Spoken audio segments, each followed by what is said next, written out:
Welcome to the Labyrinth. I'm your host, Pratham Padav. My guest today is Gregory Diehl.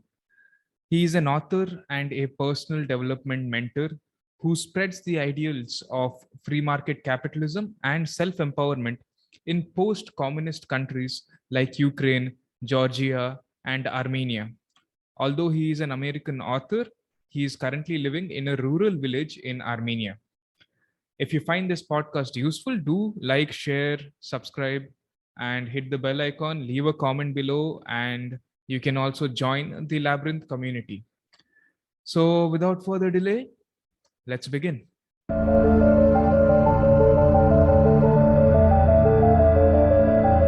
Gregory, welcome to the Labyrinth. Hi, thanks for having me on here.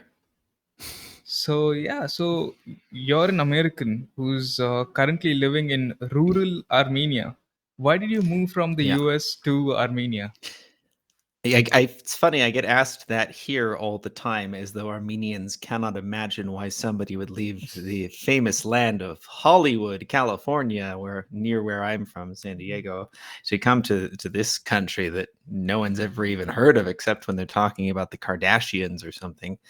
Um, And it started as just exploration because my grandmother was Armenian, one of them. So I have some family roots here. And also, I was an avid traveler for many years. I just wanted to see as many different parts of the country as I could. But after I was able to get citizenship here through family descent, I realized I actually just enjoyed spending a lot of time here. And so 3 years ago, I made the decision to buy a house in a rural community because I really wanted to retire and get away from people. And this just seemed like the best place to do that. And in doing that, I had a lot of experiences that led to the creation of this book about what's wrong with the way that post-Soviet countries like Armenia think about entrepreneurship in ways that would be so obvious to Westerners and Americans, but are just universal fallacies here that nobody seems to understand because it has not been part of their cultural upbringing because they are still recovering from communism that just ended 30 years ago. Hmm. Can you give examples of these fallacies? Yeah. So a lot of some of it is intellectual and some of it is emotional, which Mm. is especially interesting to me because since I've traveled to a lot of different places, you get a flavor for the way people think in different places. In a lot of places, they're really uneducated, which might seem like an obvious reason why they might be poor because they're just not educated very well, so they don't know how to do a lot of things that they would be able to employ to increase their standard of living. And Armenia is a really weird place in that people here generally seem pretty intelligent and skilled. Like it's not a nation full of idiots, as far as I can tell. Yet they seem so unconfident about using their intelligence and skills to produce wealth in any number of ways. And it really does feel like I'm living in a nation full of people with PTSD. Economic PTSD. Like they are so unconfident in their ability to like make managerial decisions for themselves and say, well, okay, if I buy these tools and I can employ my skill as a carpenter, I can start producing an income for myself. And like they just need someone to tell them what to do. They absolutely, most of them will not think this way whatsoever. And it's sad. It's taken me the 3 years I've been here to beg and plead and lecture and try to teach and demonstrate some of my neighbors, some of the people I work with, some of my friends, that you don't have to think and act this way. You can make these choices yourself. What is it about somebody being in a position of government authority, for example, that makes them better qualified to make these decisions than you? It's your money, it's your time, it's your effort. You're the one who's going to experience the positive effects of success or the negative effects of failure. So you have got to be the one making these choices and thinking strategically about how you're going to live your life. It's like a whole mind-blowing concept for them here. Okay, how's your life in Armenia? Um, it's got its frustrations, which I detail quite a bit in the Right. book. But no place is perfect, and I've been enough places to know that. I know that at any place you go, there are going to be things you don't like, that recurring frustrations and problems you have to deal with. So you when you have the choice to live almost anywhere, you prioritize what is most important to me. And for me, that was things like, do I have a sense of control over my time in my life.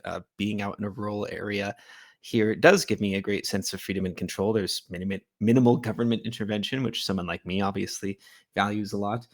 Um, and I feel like this is a place where I can be part of the economy and the community and contribute in a positive way to the development of the community that I'm in Armenia as a whole, or the local village culture. That's not always the case in many places. I have a small house in Ecuador too, which is a place I've spent a lot of time. Great place, great weather, lovely, friendly people, very cheap to live. But I will never be seen as a part of the Ecuadorian culture because I have a different color skin than them. And even if I speak Spanish pretty well, they will always see me as an American, and they will treat me differently, either in a casual kind of way, or in a serious criminal kind of way, like it might make me the target for being mugged or my house broken into or something. That there's nothing I can do to change that. That's just the state of things there. Here, that's much less of an issue, partially because I have the Armenian grandmother, and just in general, there's a lot more similarities between the way we look and act. Okay, so have you successfully assimilated with the local population? I don't know if assimilation is the right term, but I am in a mutually beneficial arrangement with the Mm. people here. They now know me. More or less, they appreciate the unique strengths and perspective that I bring. I do a lot of things, like I volunteer to teach English and music lessons to a lot of the children here in the village, or in town. I do a few things like that. I'm starting to teach at the university in Yerevan, of course, based on the book on yes. I just Mm. wrote them an email saying, "Hey, I've written a whole book about what's wrong with the way your country thinks about economics, and I know you're teaching economics classes. Maybe I can help with that." And they actually had a really positive response to that. So I'm doing what I can. And so the point is, yes, there does seem to be a place for someone like me here. Okay, did you move to Armenia because also because there are a few things that you dislike about the US? Oh, there are many things I dislike about the US. Yeah, that's why I started traveling in the first place. I've been traveling since I was 18, Mm. roughly. Because I wanted to see how the rest of the world worked, and there was no reliable way to know these things unless you experience it yourself. Because most people who talk about the world but have never been outside their home country just don't know what they're talking about, but they Mm. will act like they do. So it's the kind of thing where after you have enough experience and enough confidence to start trusting your own assessment of things, you really question the false confidence that other people have on subjects they know almost nothing about. It's like waking up from the Matrix in a lot of ways. Okay. Uh, you're sort of an advocate for free market capitalism, and You could say that, yeah. yeah, and the United States is sort of a beacon for capitalism. So why would you leave the very place that has championed capitalism? So, great question. And one, it's not a perfect capitalist system, the U.S., Mm. which is Yes. funny because even that word now has so many different interpretations, Mm. and people on both sides of the argument who either love it or hate it might be talking about completely different things when they Mm. say capitalism. And that's because the poster child for capitalism, which is by and large the U.S. and other Western countries, isn't really displaying a Mm. perfect example of capitalism. It's capitalism mixed with a lot of other things that the true capitalists would also disapprove of, right? And so that's why we miscommunicate when we argue. Say, well, in capitalism, poor people starve to death, and nobody can afford housing, and whatever. Well, a lot of that you're directly complaining about is not a feature of capitalism. It's a feature of the other things that have polluted Mm. capitalism, Yeah. right? Because competition drives prices down. So there must be some other force that is preventing that from happening. And that part is not part of capitalism. I don't even use that term anymore. In the 300 pages of the book, I intentionally never use the word capitalism.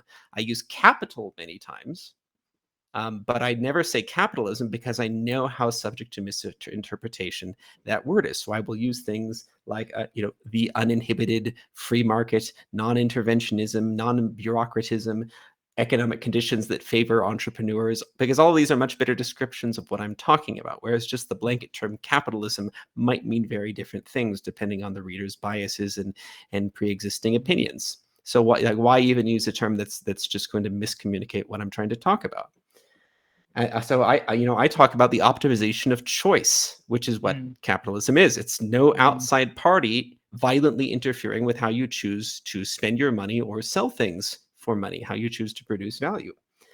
And I talk about that as that being the best choice, as specific for everyone, of course, but specifically, especially for countries that are trying to rise up out of third world poor status, what we might call second world countries, countries that aren't quite destitute anymore. People aren't exactly starving to death in the street, but and have started to establish a comfortable standard of living for themselves, but have not yet fully embraced all the opportunities that exist to them in the modern world. I would call those second world countries. I think Armenia is a great example of that, as are probably most or all post-Soviet countries, right? Yeah.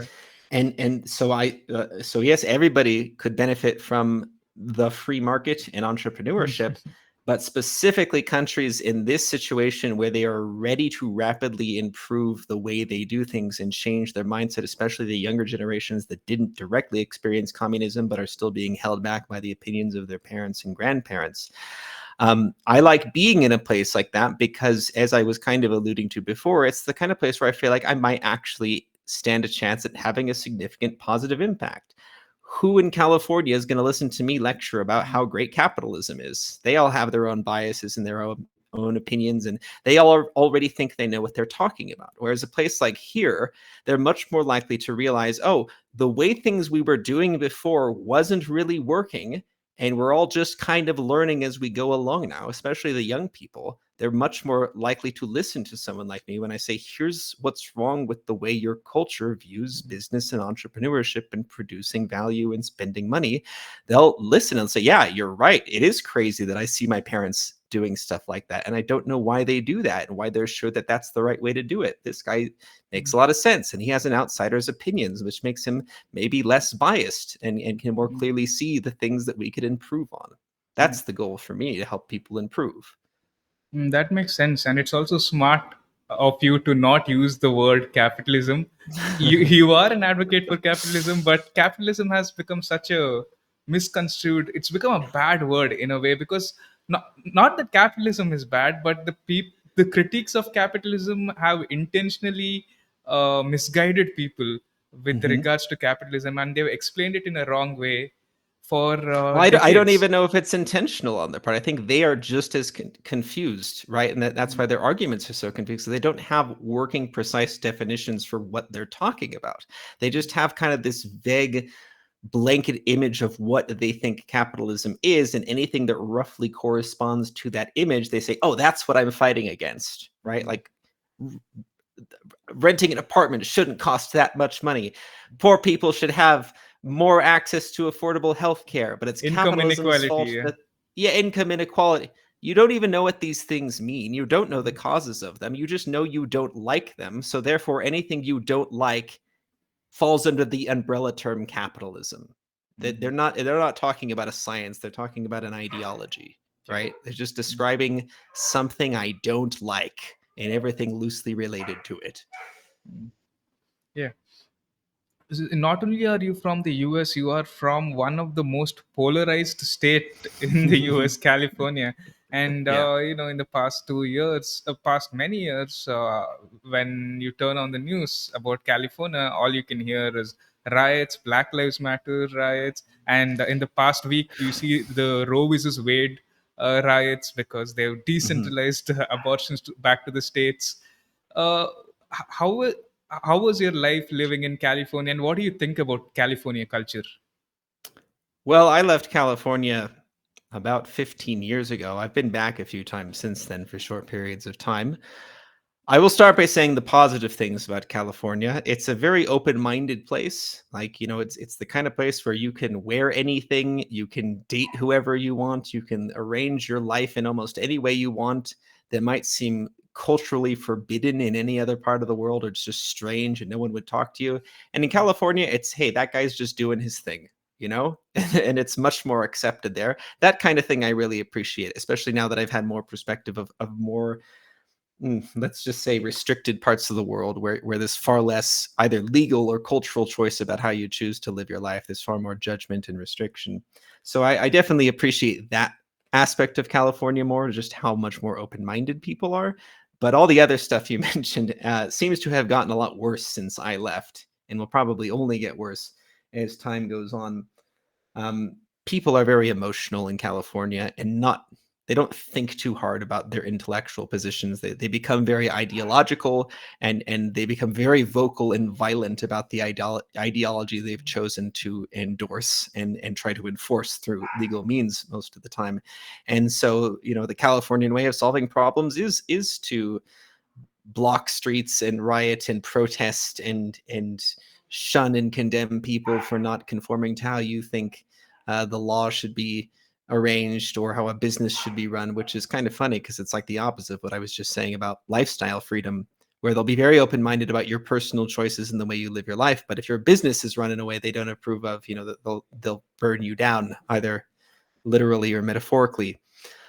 So it's a mess. It's a mess of a place, in my opinion. It was a bit better 15 years ago when I was there, but I think it's it's gonna burn itself down. It's a mess that's self-destructing, imploding as time goes on, and I think there's a reason that there's been sort of a mass exodus away from California. More and more people are leaving, and I still have no idea why it is one of the most expensive places in the world to live, because Mm. I don't know what you're getting for that crazy high cost of living that people pay there now. Yeah. Okay, tell me a little bit about your new book. Everyone is an entrepreneur selling economic self determination in a post Soviet world. Yeah, well, that's what I've been talking about, trying to explain in a formal, very direct, almost scientific kind of way the effects of the way people live here and their communist past that prevents them from saying what should be obvious truths to them, because as I said, they're generally quite intelligent people. And I've already had the book translated into Armenian and given copies to my Armenian neighbors here, the ones who don't speak English. And as they read it, including the stories that feature them, because I tell many Mm. stories like, isn't it crazy that these people don't buy their own tools, for example, when they have decades of experience working with these tools. And as they read it, they'll say things like, "Well, yeah, I mean, I already understand these economic principles that you're explaining because they're kind of obvious." It's like even if no one had ever formally explained the laws of physics to you, you'd still have a pretty intuitive sense of how gravity and momentum and thermodynamics work, right? You don't need to memorize Newton's laws and the equations that go with them to understand things fall down and hot things transfer their heat to cold things, and balls in motion remain Mm. in motion until something stops, stuff like that. That's pretty basic and intuitive to anyone who's lived for any amount of time. So they'll say, like, yeah, we understand these things. I'm like, okay, if you understand them, why don't you conform your actions to them? If you understand that this is the way to produce value, to apply leverage through tools and relationships with people to grow more value and to exchange that value for money, currency Mm. that we use as a medium of exchange, why are you still living at the level that you're living at? Why haven't you employed these principles more? And a lot of it is that emotional thing I was talking about, that they feel afraid because for generations you were sent to a gulag or killed if you dared to think entrepreneurially at all, if you Mm. tried to make your own choices about how you were going to feed your starving family or acquire clothing for them to wear, because it literally all these kinds of choices were made for you by the state for your own good, so to speak, right? Mm. Because the prevailing ideology was that the state has to make these choices for everyone in the best interest of everyone. And if you don't go along with that and you try to act outside the system, it means you are hurting the system. You are hurting your neighbors for your own betterment. That was Okay. the cultural dogma that almost Mm. everybody believed, and if they went against it at all, they faced severe consequences. And that's the conclusion I ultimately reach in the book, that it's not just about educating people. Here's how economics works, the hard science of economics, which obviously even Westerners could still gain a lot from, because there's a lot of shit that we ignore Mm. routinely. But a lot of it is giving them the emotional conviction and confidence to say, now make your own choices. Now that you know how this works, start making your own choices and improving your life in the way you think is best. Okay. Uh, so how can these people how can they build a good business or a brand? I know that you also written a book on branding. Mhm. So for a person who's living in a post-communist country, how can you provide them with the confidence to build a good business or to build a good brand? So branding is actually the last thing I cover in the book, which is funny because I wrote another book called brand identity breakthrough, which has also been translated into Armenian and published here. And in a way, I end this book where my previous book began. This is almost like a prequel to that book, where a brand is the result of understanding how to produce and systematize value and build mutually profitable division of labor relationships with other people who can do the things you can't. And everything in the book comes back to understanding what your knowledge and your skills are and how to leverage your knowledge and skills through technology tools to produce specific kinds of value. And until you are confident enough to do that, you can't, people here especially, but anywhere, try to start from the end and say, well, this sounds like a cool brand name. This sounds like a cool slogan. What about a business that did something like this? And they're just sort of picking ideas out of the air because they sound neat. And yeah, maybe they would be successful. Maybe people would like a widget that does that thing called this, whatever. But they really need to be, it's almost like start with why. Start with who you are, what you care about, what you're objectively good at and interested in, and then how do you apply those things through technology to produce better kinds of value than what already exists on the market? When you can answer that, then you can say, well, okay, what should we call this thing? And what other kinds of products and services should we bring under the same umbrella concept? And hey, what color should our logo be? I don't know. But that all comes after you've solved those fundamental problems first, which is the work most people aren't willing to do. Yeah. Ironically, I believe that communists are very good in branding. When you think of communism, you think of the hammer and the sickle. You think of the red and yellow flag. You think of Stalin posing next to a little Yeah. girl. You think of the Che Guevara T-shirt. Mhm. It's so ironic that communists have been extremely successful in branding something so evil and tyrannical as Mhm. something that is positive and helpful to people. Yeah, because the laws of branding are part of they're a consequence of human psychology, the way that we group concepts together and over time start to relate the way a symbol or a color scheme makes us feel to a certain set of ideas that we're supposed to believe in it and associate with that thing, right? So that applies whether it's a positive or a negative thing. You see the Nazi swastika, it means something to us now at the point in history we're in now. But to a German in the 1940s, it meant something very different, right? It was a source of national pride, probably. I don't know. I wasn't there, but it had to have been for Nazism to have been as successful as it was, right? Yes. And so that understanding branding is really just understanding how do I want people to think about me and the ideas and the values that I produce through products and services and the things I stand for. How do I want them to associate those things with me? What symbols and colors will help me do that? And so if you don't understand those things, there's always going to be some asshole like a Hitler or a Stalin or a Lenin who is going to understand those things and is going to use them to manipulate people and change the way they think to what they want it to be, which is like a form of interventionism itself, intervening with the way people think about things and make choices. It's ideological brainwashing. And that's the exact opposite of what I'm all about, which is about educating people about how things work and then letting them make their own choices based on that education. Okay. How long do you think it might take for Eastern Europeans or post-communist states to adapt to a more capitalist society?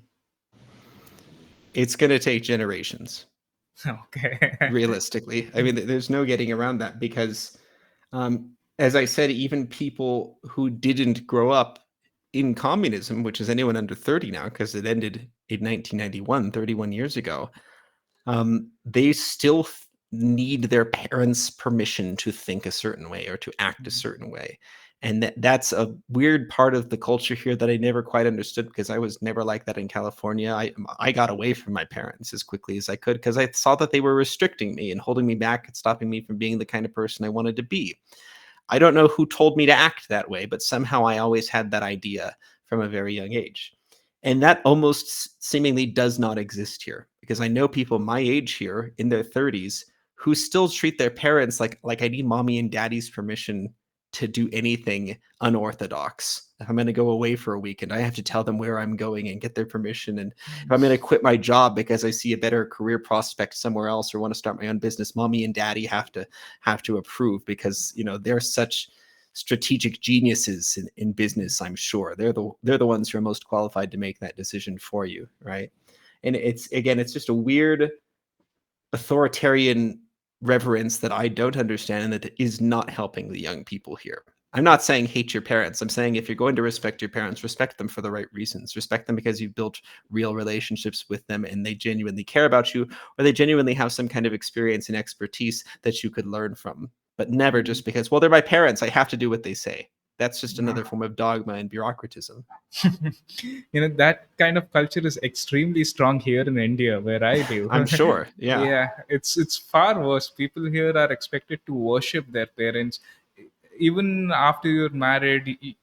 Even things like if a couple wants to have kids, they usually have to go and take their parents, not their permission but sort of their blessings. Yeah, parents control our lives here in India. I I'm dating a girl here Mm. who I have great chemistry with. We get along really well. She really likes a lot of things about the way I think and the way I act, and I really like a lot of things about her. And I keep trying to push the relationship to the next logical step. Like, hey, let's spend more time together alone. Spend a weekend at my house. Let's go do more things. And she clearly wants to, but even in her mid-20s, she still has to, well, I haven't told my parents about you yet. I don't know what they'll think of you. I don't know if they'll think this is okay. And I keep saying, is the reason you have to tell your parents first just because you genuinely love and respect them so much that, and you think they would have such valuable advice to give you about the possibility of you dating me?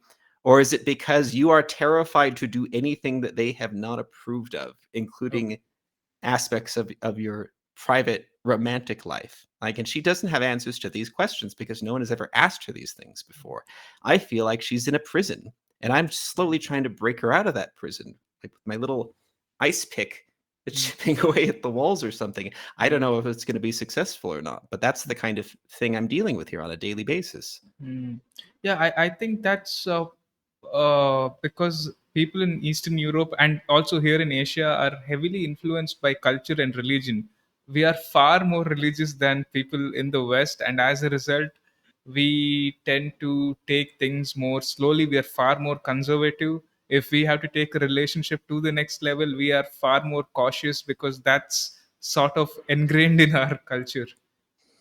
Yeah, and what can you do when 99% of the people around you are all under this strange spell that clearly makes no sense at all to you, right? That is Mm. insane, but 99% of people believe it. What can you do except just try to wake up individual people and say you don't have to think that way. You can make your own choices. There's no physical law restricting you to act this way. It's just this idea that you've grown up with that you never learned to get rid of. Okay. Yeah. So would you say that that places like Armenia also has to become more progressive in a way? If by progressive you mean making progress towards freedom and independence and an abundance of choices and wealth production, yes, if that's what you mean by progressive. I know that term now has some political connotations that are quite loaded.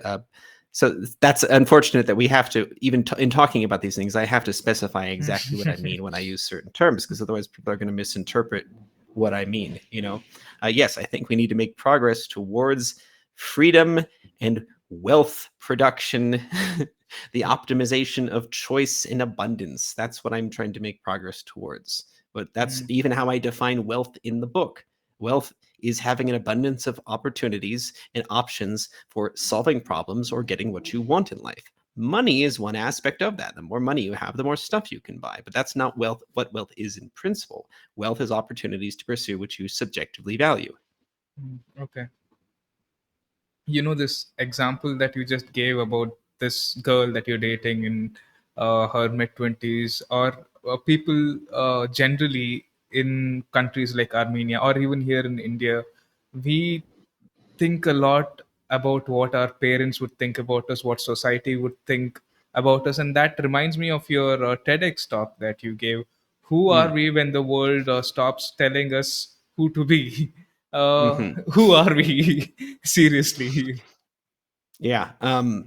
Yeah, so you can see there's some consistency in the things I talk about. That talk was given about 3 years ago at the university here, the same one I'm now teaching courses about economics on, and it was based on one of my previous books called Travel as Transformation: Conquer the Limits of Culture to Discover Your Own Identity.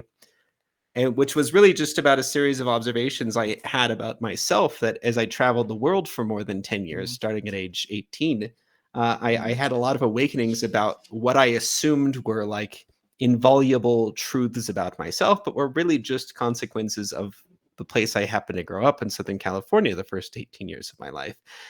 And in experiencing so many different cultures, it not only do you gain a perspective on the many different ways that people can live around the world, but you gain a perspective on yourself. Well, do I really believe these things? Do I really care about these things?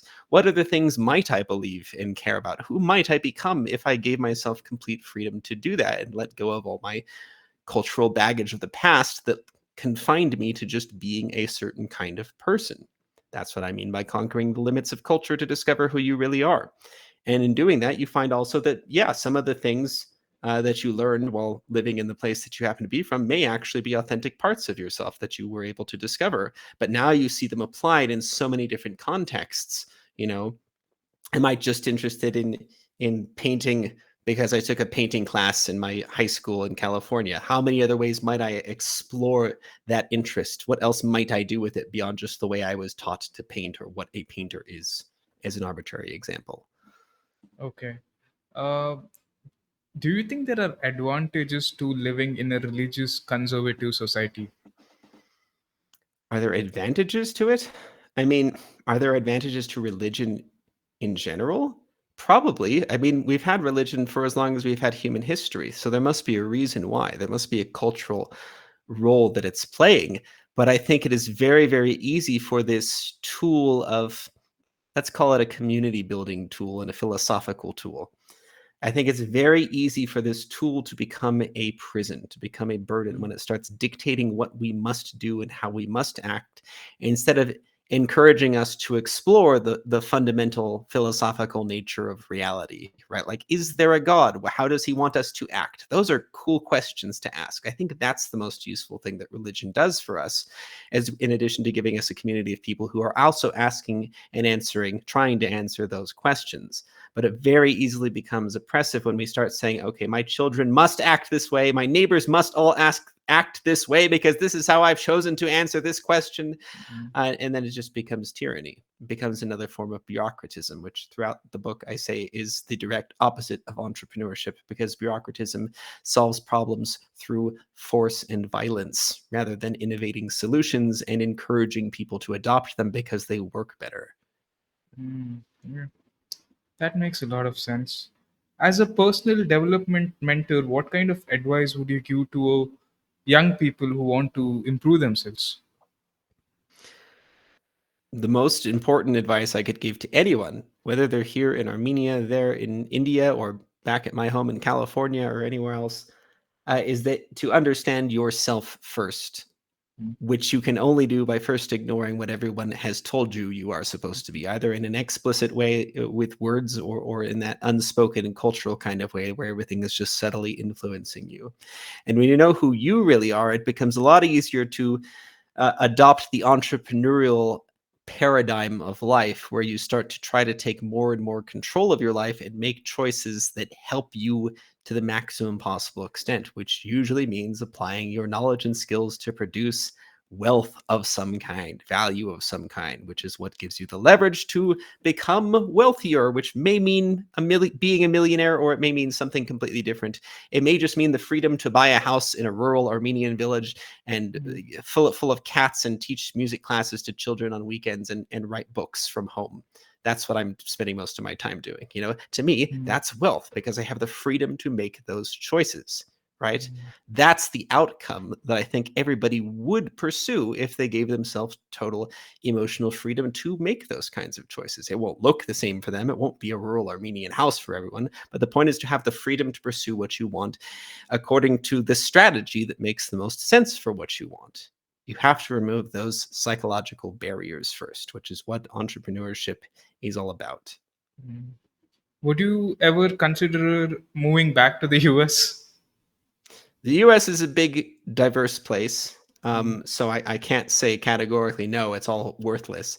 I don't think I would ever move back to California. I might visit just for, nostalgia's sake or to see how it's evolved in the last 20 years, just because it's interesting. But I wouldn't be opposed to finding, somewhere rural and quiet and peaceful, maybe in one of those flyover states that nobody ever talks about in the media, and settling down maybe in a way similar to how I've done here, or what I tried to do in Ecuador. So yeah, it's not out of the question completely, but at the moment, I just don't see any reason to be in the US. yeah. So I guess when I have you back on the if I have you back on the podcast next time, you would probably be in Nebraska or some rural. It's possible, but there'd have to be some strong reason for me to even to leave here. There'd have to be a strong reason for me to, because I have Mm, found comfort and freedom here. There's no yeah. reason for me to leave just, well, I should try something different now. Why? No, give me a Mm, reason to, then I'll consider it. yeah. Makes sense. So you've also written a book called The Influential Author, which is a book on how to write, publish, and market your book. And you've written many books as well. How easy or difficult is it to get your book published nowadays? Well, the whole point of the influential author was to show that you don't need to go through a traditional publisher anymore, and you can still be relatively successful, even as a nonfiction author, which I'm told is actually much harder than being a fiction author. Like if you're going to write a romance book, I guess those are really popular. Lots of people read those. But I've always been a nonfiction author. And more than that, I write about like really deep, sometimes esoteric subjects that aren't necessarily going to have mass audience appeal. And that's why the subtitle of the book is How to Write, Publish, and Sell Nonfiction Books That Matter, to show that this is about going beyond just writing whatever happens to be popular on Kindle that month, and hoping to, just get a flood of buyers for that. And so I've written and published 5 of my own books. The Everyone is an Entrepreneur is the latest one, and I've also worked on many other nonfiction books for other authors, people who write things like memoirs or how-to books, philosophical books. I worked with a very famous neurosurgeon who wrote his memoirs from his entire career working on people with all kinds of strange neurological conditions, stuff like that. That's what the whole point of the book is. If you have something to say and you can figure out how to write and edit and prepare a book for publication, you can be a professional author and make a decent amount of money doing it too. Okay, so how do you self-publish a book, and uh, are there some disadvantages in self-publishing? Because let's say you get your book published through traditional avenues. If you're really lucky, if someone's really lucky, you may get a contract with one of the big companies like Penguin or Mhm. Harper Collins. That's the dream, right, of every writer. But if you get your book published by yourself through Amazon or through some other avenues, will you be able to sell a lot of copies? That depends on many things, some of which are in your control and some of which are outside your control. The appeal that's supposed to exist for going through a traditional publisher, if you're even lucky enough to get an offer from a traditional publisher, is you are getting a smaller piece of potentially a much larger pie. You're earning a tiny little fraction of royalties, but potentially they could sell millions of copies if they put the work into really promoting your book, which they're not necessarily going to do. Mm, Unfortunately, that's not a guaranteed thing. It tends to happen with very specific authors and very specific books that have been written that the publisher feels is a guaranteed win, because they're not going to invest many thousands of dollars into promoting a book unless they really feel like it's going to turn a profit. So if you're already somewhat famous for some reason, if you're writing a book that is just super, super hot right now that everybody's waiting to read, then it's much more likely that you're going to get an offer from a publisher, because those are the books they feel very confident that they can push out onto the market and mm, sell millions of copies with. Just because you get an offer for whatever reason doesn't necessarily mean that that's what they're going to do with it. So you may actually be better off self-publishing it, where you're going to face a much harder time promoting it because you don't have the same resources and audience as Random House or something. But if you know even just the basics of internet marketing and how to run things like PPC ads, or if you already have a social media presence for some reason, it might actually be pretty viable for you to turn your existing brand identity and something you already talk about a lot anyway into a book. The hard part there is just understanding what's required for the standards of a professionally published book in terms of editing and proofreading and cover design and formatting and just how to make that work on Amazon, which is where most people would rather hire someone like me because they don't want to have to figure all that out from scratch. I did because I was very passionate about it and I was highly incentivized to make my book very successful. And so I learned a lot about what books are and what their professional expectations are. And that's why today I can produce pretty good quality books. I really like the way the cover on this one turned out. Mm. I didn't Yeah. design the cover because I'm not a designer, but I know how to work with designers to produce something that looks really professional. This is the dust jacket version, which was published through Ingram Spark because Amazon still doesn't offer dust jackets yet. But the point is, you hold this, you look at the cover, you flip through the pages, and it looks and feels like a professionally published book. And there are so many things that make a book look and feel self-published, like if the margins are the wrong size, or the paragraphs have too much space between them or something, or the headers say something weird that they shouldn't say. There are so many little things like that that if you've been reading professionally published books your whole life, you've come to expect that as the standard for how books work. And so a self-published author might not know to do all those things. And then you pick up a book and you say, well, this feels cheap for some reason. And it may just be that it's not proofread well, like there are spelling and grammar mistakes everywhere, but it may also be all those tiny little formatting things that nobody ever told you about. And so that should be the goal if you're going to take the self-published route. How do I produce a book that really feels like it's at the same level of quality as a professionally published book? That will make it much more likely to be successful.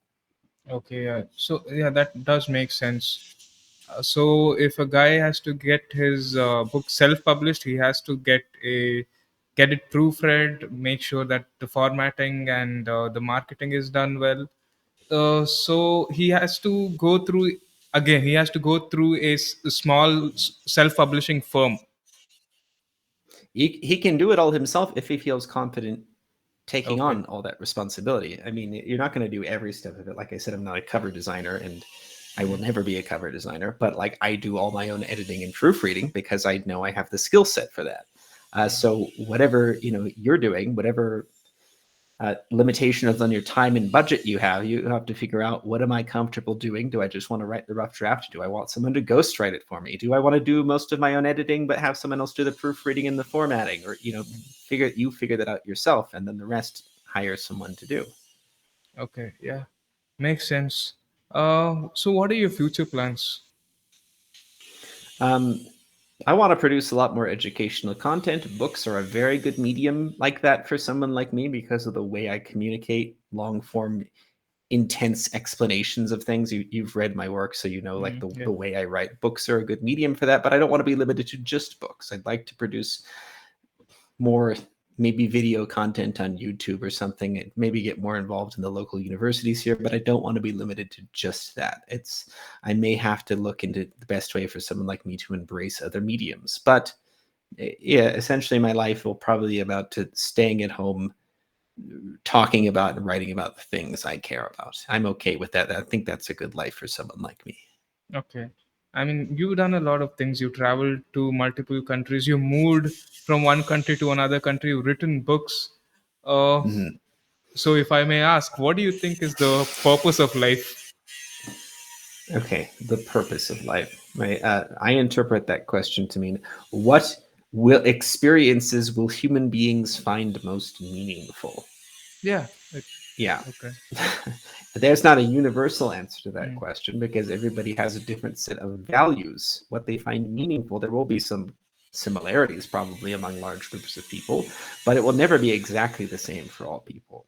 mm, And there's a difference between meaning and happiness, which I even talk about in Everyone is an Entrepreneur, because I talk about, every choice we make is in the pursuit of what we value most. which is not the same thing as what makes us happiest. Because even things that make us unhappy or are displeasurable, like things that might cause us physical or emotional pain, we can still choose to do because we find them meaningful for some reason. We can choose to die for someone we love, right? Dying is inherently displeasurable, right? We have a strong survival instinct that tells us not to do that under all circumstances. Yet we can still choose to do that because we find the action meaningful if that aligns with our values. Like if the idea of protecting our child from death is a meaningful concept to us, we can endure all kinds of displeasure to pursue that meaning. So when people ask a question like, what is the purpose of life? They're saying, usually, is that I don't have a strong sense of meaning in my life and I don't know how to get that. Should I go to church? Should I become a politician? Should I start a business? Should I donate to charity? Will that bring meaning to my life? I don't know. Is that what you find meaningful? Are you trying to take someone else's concept of meaning and generalize it and say, well, this must be a universal human way to acquire meaning? This goes back to that self-knowledge thing I was talking about, where the first step in any kind of success, business or otherwise, is knowing who you are and what you want. In other words, what you will find most meaningful, where you will get a sense of purpose from, and building your life around that thing. Obviously, one of those things for me is education, because so much of what I do is related to education. Books are a medium, an application of that. English lessons to my neighbors are another, but all of it comes back to the idea that I find teaching people useful things meaningful. I find that is the best way I can improve the state of the human race and the world as a whole. Mhm. What is it for you? I can't tell you, but there must be something. Yeah, there must be something I haven't figured out yet. But you're right. So To what each. do you have to do to figure that out? That's the useful Mm, question to ask here. What do I have to do to find out what gives my life a sense of purpose? You have a podcast. yeah. Why?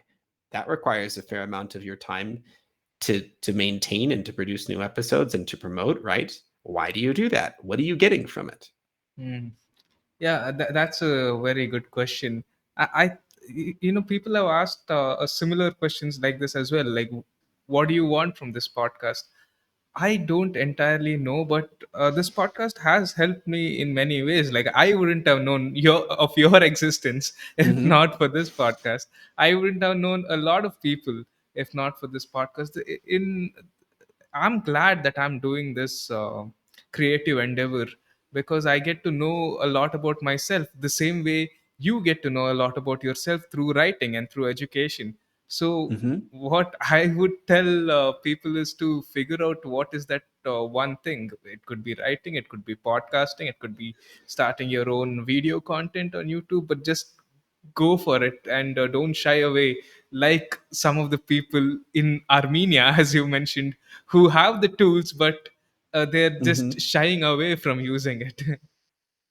Yeah, it's this lack of confidence that, Mhm. again, people all over the world. It's not just a post-Soviet thing. I'm sure you know what I'm talking about. I'm sure it shows up in India in its own way, and in your life in its own way.